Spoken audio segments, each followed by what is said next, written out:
राणा में दोस्तों मेरा नाम है श्याम सुंदर। हरियाणवी शांति देश में आप सबका स्वागत है। फिर नई वीडियो सर्विस पे भैया चौथा नहीं तीसरा देश बना भारत है। एक बार वीडियो देख लेते हैं, उसके बाद में अपना रिएक्शन देंगे भैया। तो अगर मैं आपसे कहूं कि भारत दुनिया की तीसरी सबसे बड़ी इकोनॉमी वाला देश है, जिसमें पहले नंबर पर चीन, दूसरे नंबर पर यूनाइटेड स्टेट ऑफ अमेरिका और तीसरे नंबर पर हमारा देश भारत, तो आप हमसे कहेंगे कि आप तो बिल्कुल पूरा पूरा झूठ बोल रहे हैं। लेकिन दोस्तों, मैं आपको बता दूं कि मैं कोई मजाक नहीं कर रहा हूं, बल्कि यह बात सच है कि इस समय भारत दुनिया की तीसरी सबसे बड़ी इकोनॉमी वाला देश है। लेकिन जानबूझकर भारत की इकोनॉमी को कम आंक करके दिखाया जाता है, जिससे आज भारत की इकोनॉमी चौथे नंबर पर देखने की मिलती है। क्योंकि आप लोगों को अभी तक यही मालूम है कि भारत की अर्थव्यवस्था ज्यादा से ज्यादा 4.1 ट्रिलियन डॉलर की ही है। लेकिन हाल ही में नीति आयोग ने इस बात को बताया कि एक्चुअल में ऐसा नहीं है। भारत इकोनॉमी को जानबूझकर कम करके दिखाया जाता है। लेकिन जब पीपीपी के टर्म में देखा जाए तो एक्चुअल में अमेरिका की इकोनॉमी जितनी है उसके आधे से भी ज्यादा, करीब 15 ट्रिलियन की इंडियन इकोनॉमी देखने को मिलती है। और इस हिसाब से भारत दुनिया की तीसरी सबसे बड़ी इकोनॉमी है। लेकिन सवाल उठता है कि जब भारत की इकोनॉमी वाकई में दुनिया की तीसरी सबसे बड़ी इकोनॉमी है और उसका साइज 15 ट्रिलियन डॉलर है, तो क्या भारत की इकोनॉमी को इसीलिए कम करके दिखाया जाता है कि हमेशा भारत पीछे रहे, या फिर इसका कोई और बड़ा कारण है? तो चलिए यह सब जानकारी को बेहद ही आसान शब्दों में समझते हैं। लेकिन भारत के तीसरी इकोनॉमी बनने की खुशखबरी हम आपके लिए लाए हैं, जिसे शायद ही आपने पहले सुना हो। उसके आगे बढ़ने से पहले इस वीडियो को लाइक करके चैनल को सब्सक्राइब कर लीजिए, क्योंकि आपके लिए तो 1 सेकंड का काम है, लेकिन इससे हमारी काफी बड़ी मदद होती है। देखिए, हर चीज के देखने के 2 नजरिया और अलग अलग पहलू होते हैं। उसी तरीके से किसी देश की इकोनॉमी को देखने का भी 2 नजरिया है। लेकिन आप जानकर एक बार के लिए सोचने पर मजबूर हो जाएंगे कि जिस नजरिए से देखने पर भारत की इकोनॉमी दुनिया की तीसरी सबसे बड़ी इकोनॉमी दिखाई देती है, लेकिन इस नजरिए को अक्सर नजरअंदाज किया जाता है। और खासकर वे बड़े बड़े देश इस नजरिए को नजरअंदाज करवा देते हैं, जो देश पहले वाले नजरिया से टॉप इकोनॉमी वाले देश है। लेकिन अब धीरे धीरे नजरिया बदल रहा है और किसी देश की इकोनॉमी को देखने का भी दूसरा वाला नजरिया अपनाया जा रहा है। और क्योंकि दूसरे नजरिए से देखने पर भारत दुनिया की चौथी नहीं बल्कि तीसरी सबसे बड़ी इकोनॉमी दिखाई देता है, इसीलिए भारत का नीति आयोग अब लोगों के नजरिया को बदलने में जुट चुका है, ताकि भारत दुनिया की तीसरी सबसे बड़ी इकोनॉमी दिखाई दे। लेकिन फिलहाल में पहला वाला तरीका किस तरीके से भारत को चौथे नंबर पर दिखाने के लिए अपनाया जाता है, इस बात का अंदाजा आप इसी बात से लगा सकते हैं कि जब आप गूगल करेंगे तो आपको मिलेगा कि भारत चौथे नंबर पर है। अब यहीं से शुरू होती है वो कहानी जो कागज और जमीन के बीच का फर्क बताती है।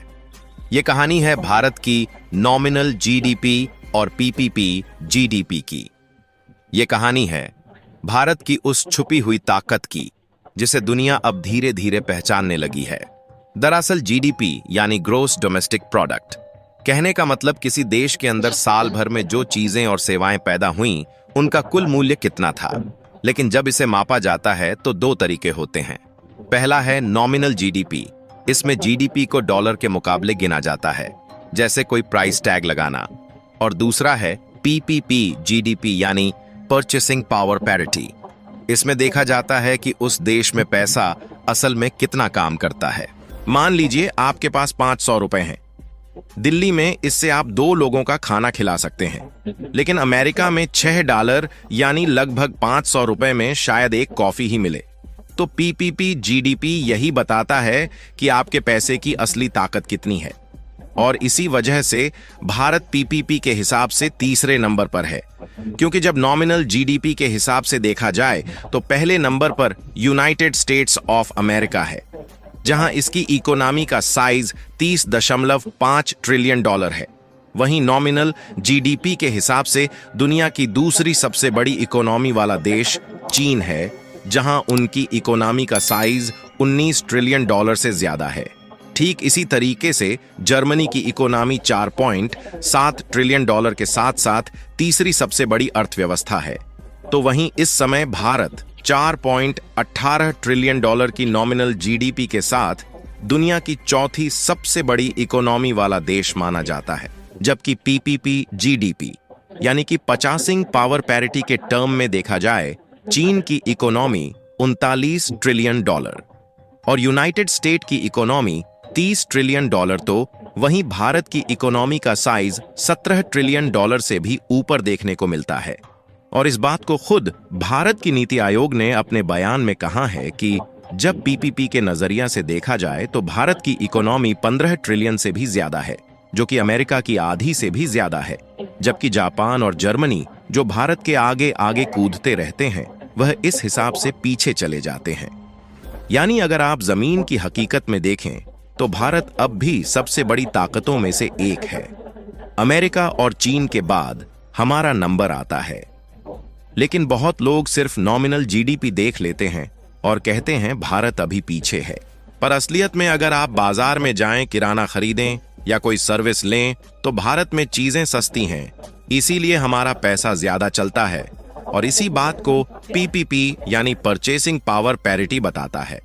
और भारत की इकोनॉमी सिर्फ नंबरों की कहानी नहीं है, ये कहानी है 14 करोड़ सपनों की, क्योंकि भारत में 65% से ज्यादा आबादी 35 साल से कम उम्र की है। इतनी युवा जनसंख्या अमेरिका या यूरोप के पास नहीं है। साथ ही भारत ने यूपीआई जैसे पेमेंट सिस्टम से दुनिया को चौंका दिया। आज हर महीने 1200 करोड़ से ज्यादा ट्रांजैक्शन सिर्फ यूपीआई से होते हैं। अफ्रीका, मध्य एशिया और अब यूरोप के कई देश भारत से यूपीआई टेक्नोलॉजी लेने की कोशिश में हैं। इसके अलावा सर्विस सेक्टर में भी हमारा दबदबा है। आईटी, हेल्थ केयर, टेलीकॉम में भारत आज दुनिया का बैकबोन बन चुका है। इन्फोसिस, टीसीएस, वाइप्रो जैसी कंपनियां अब अमेरिकी कंपनियों को टेक्नोलॉजी मुहैया करा रही हैं, जिसमें मेक इन इंडिया और माय हुआ मैन्युफैक्चरिंग की तो बात ही अलग है, क्योंकि भारत अब मोबाइल से लेकर सेमीकंडक्टर, इलेक्ट्रिक गाड़ियां और यहां तक कि फाइटर जेट्स भी बना रहा है। हाल ही में एप्पल ने भारत में अपने आईफोन बनाना भी शुरू किया। अब सवाल आता है कि अगर भारत इतना ताकतवर है तो फिर नॉमिनल जीडीपी में पीछे क्यों पड़े हैं? तो आमतौर पर इसके दो कारण हैं। पहली बात कि रुपये की वैल्यू डॉलर से कम है, जहां 85 रुपये के बराबर $1 होता है। इसलिए जब हम अपनी जीडीपी को डॉलर में बदलते हैं तो वैल्यू कम दिखती है। और दूसरा कारण ये है कि भारत में चीजें सस्ती हैं। 1 किलो चावल अमेरिका में $2 का मिलेगा, जबकि भारत में 40 रुपये में यानी लगभग आधे डॉलर में मिल जाता है। यही वजह है कि नॉमिनल में हम थोड़े पीछे हैं, पर असलियत में हमारा पैसा बहुत ताकतवर है। लेकिन सबकी नजरें इसी नॉमिनल जीडीपी पर ही जाती हैं, इसलिए भारत ये कोशिश कर रहा है कि हम अपनी नॉमिनल जीडीपी भी बढ़ा पाए, ताकि विदेश की कंपनियां भी भारत से अट्रैक्ट हों और बाहर के इन्वेस्टर भी भारत में पैसा ज्यादा से ज्यादा निवेश करें। आपको बता दें कि भारत की सरकार और पॉलिसी मेकर्स इस फर्क को खत्म करने के लिए दिन रात मेहनत कर रहे हैं। और भारत की बढ़ती हुई रफ्तार के हिसाब से बड़ी बड़ी इकोनॉमिक एजेंसियां इस बात का दावा ठोक रही हैं कि जब भारत को आजाद हुए 1 शताब्दी पूरा होगा और साल 2048 आएगा तो भारत दुनिया की दूसरी सबसे बड़ी इकोनॉमी होगा और पहले नंबर पर अमेरिका नहीं बल्कि चीन होगा। बाकी अगर आप लोग भारत को 3rd लार्जेस्ट इकोनॉमी मानते हैं तो कमेंट बॉक्स में इस बात को मेंशन जरूर करें और इस वीडियो को लाइक करके अपने मित्रों तक शेयर जरूर करें ताकि उन्हें भी जानकारी मिल सके। इसी तरह और भी नॉलेज वीडियो देखने के लिए चैनल को सब्सक्राइब करके बेल आइकन को ऑल पर जरूर सेलेक्ट करें। जय श्री राम। तो दोस्तों कैसी लगी वीडियो भाई? तो वीडियो ने वो बहुत बढ़िया थे भैया। आपके आंकड़े पेश करे इसने दो। अब भाई इसने बताइए भाई, ये गोरे हैं यूरोपियन कंट्री वाले, ये कति नहीं माने है भाई भारत तीसरी अर्थव्यवस्था है, लेकिन इसका अंतर इतना कर दो बचाते हैं। जो जर्मनी है, जर्मनी का अब वो और ज्यादा कर दे। चाइना के 15 ट्रिलियन डॉलर है और उसका अमेरिका की 30 से, और इनका तो कुछ पॉइंट का फर्क है, कोई फर्क ना है। इसमें 4 पॉइंट 78 कितना है इसका जो बनेगा, उससे आपने हटाकर सीधा अच्छा छाप कर दे, जितना का मानेंगे मैं इतना कति नहीं माने, क्योंकि ये इनकी बात तो ये बिना दौड़ में क्लियर रहा है। अरे भाई ये टेक्नोलॉजी हमारी, ये टाटा टेक्नोलॉजी होगी, टीसीएस होगी, अरे भाई विप्रो होगी, ये कंपनी हमारी, ये वही जो कंपनी है वही टेक्नोलॉजी ले हुए हैं।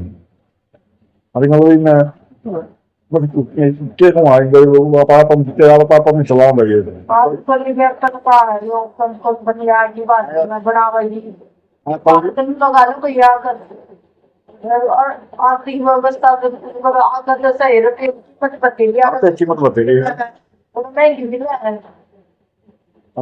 एप्पल का फोन बनने लग गया, सारा काम होने लगी, एलन मस्क ने जो कंपनी लगाई है, समझते हैं देखो क्यों क्यों होगा, लेकिन इसमें ज्यादा टाइम नहीं लगेगा, परमानेंटली 30 नंबर पर आ जाएंगे हम, 1 साल लग जाओ तो 2 साल लग जाओ तो जीत जाएंगे ये। 48 दिन का है नहीं एक स्टाफ भी नहीं है कि भाई लगा के बाद पहले हाँ इससे पर पा जाओ। तो दोस्तों कैसी लगी वीडियो भाई? वीडियो को लाइक करना, शेयर करना और कमेंट करके जरूर बताना वीडियो कैसी लगी। और जिसने भी अभी तक हमारे चैनल को सब्सक्राइब नहीं किया है वो वीडियो दे जाकर सब्सक्राइब कर लो। और ओरिजिनल वीडियो का लिंक मिल जाए डिस्क्रिप्शन में। मिलते हैं इसी साल नेक्स्ट वीडियो में, तब तक के लिए बाय बाय।